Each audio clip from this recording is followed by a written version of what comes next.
Hello everyone, Ace here, and today we're going to have to discuss an article from the news website called Dazed. And this particular article is simply titled, "The Film Industry Will Stay Racist and Sexist Until We Drop Period Dramas." And to be completely honest, do I even need to say anything more about this article? Because the title alone makes it perfectly clear that we've gone to the point where this author, by the name of Casper Salmon, believes that historical films are inherently racist and sexist, and of course it's because they don't include enough diversity in them. And keep in mind, this author even rails against films like Jojo Rabbit for this exact reason, meaning that he is complaining that there are not enough black Nazis in the film. And what's even funnier about this is the fact that he's decided to go against past films that have already been woke to begin with, such as the Imitation Game that deals with the persecution and success of a homosexual man who ended up inventing the computer in an effort to decrypt Enigma codes, which was an extremely important task during World War II. So while the film itself was woke, I can safely say that the story behind it is definitely worth telling within cinema. But I am not Casper Salmon, who by the way has decided to end the article by explaining his solution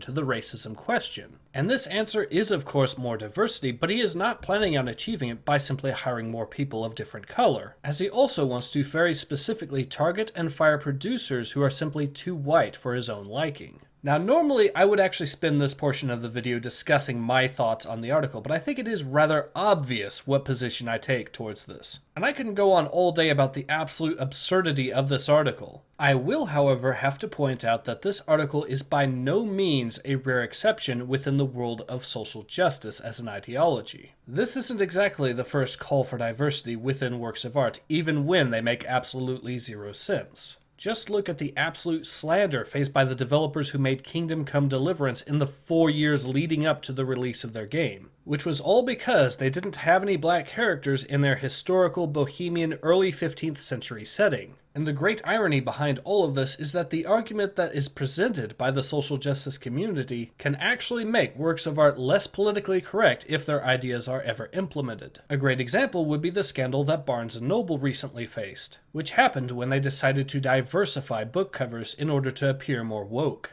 My point here is that forcing diversity even when it makes no sense is not only a bad idea, but also an artistic dead end. But unfortunately, it's a dead end being promoted by the woke community because they view forced diversity as making a political statement in and of itself. And since social justice as an ideology outright demands that all forms of art be viewed through a political lens, it becomes really easy to see why the woke community would have an absolute fit every single time a piece of art comes out that isn't 100% politically correct and diverse. Fortunately though, recent events would appear to show that the influence of the SJW is definitely on the decline, that different parts of the entertainment industry are starting to doubt the benefit of being woke, and more importantly, do not have the same fear of the wrath of the SJW that they once did. I would say that we are still in a period of transition, however, I must also add that I view this transition as one for the better. But in any case, this has been Ace. Hope to see you guys again soon.